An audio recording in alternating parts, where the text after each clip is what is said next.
ಸುವರ್ಣ ಚಾನಲ್ನ ಬಹಳ ಪ್ರಸಿದ್ಧ ಮಹಿಳೆಯಾದಂತಹ ಶೋಭಾ ಅವರು ಕೂಡ ಈ ಸಂವಾದದಲ್ಲಿ ಭಾಗವಹಿಸಲಿಕ್ಕೆ ಆಗಮಿಸೋದು ಬಹಳ ಸಂತೋಷ.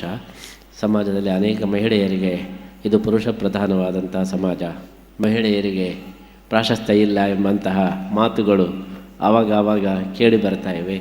ಆದರೆ ಧರ್ಮಶಾಸ್ತ್ರೀಯ ದೃಷ್ಟಿಯಲ್ಲಿ ಮಹಿಳೆಯರಿಗೂ ಕೂಡ ವಿಶೇಷವಾದಂತಹ ಪ್ರಾಶಸ್ತ್ಯವನ್ನು ನೀಡಿದ್ದಾರೆ. ಹಿಂದಿನ ಕಾಲದಲ್ಲಿಯೂ ಕೂಡ ಗಾರ್ಗಿ, ಮೈತ್ರಿ ಮೊದಲಾದಂತಹ ಋಷಿ ಪತ್ನಿಯರು ಕೂಡ ಬಹಳ ವಿಚಾರವಂತರಾಗಿದ್ದರು. ಆದ್ದರಿಂದ ಆ ಒಂದು ತಪ್ಪು ತಿಳುವಳಿಕೆಯನ್ನು ಕಳೆಯಬೇಕು. ಅದಕ್ಕೋಸ್ಕರ ಮಹಿಳೆಯರ ಒಂದು ಪ್ರತಿನಿಧಿಯಾಗಿ ಈ ಸಂವಾದದಲ್ಲಿ ನಮ್ಮ ಶೋಭಾ ಅವರು ಬರಬೇಕು ಅಂತ ನಾವು ಅಪೇಕ್ಷೆ ಪಟ್ಟಂತೆ ಅವರಿವತ್ತು ಬಂದಿದ್ದಾರೆ. ಒಳ್ಳೆಯ ವಿಚಾರವಂತರಾಗಿದ್ದಾರೆ.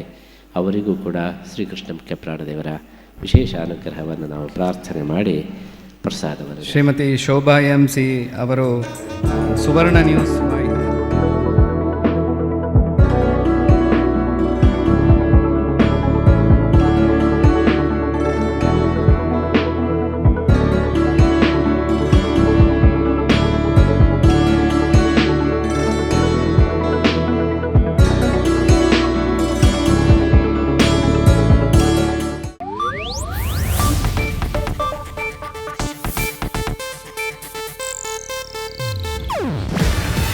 ಇದು ಏಷ್ಯಾನೆಟ್ ನ್ಯೂಸ್ ನೆಟ್ವರ್ಕ್ ಪ್ರಸ್ತುತಿ.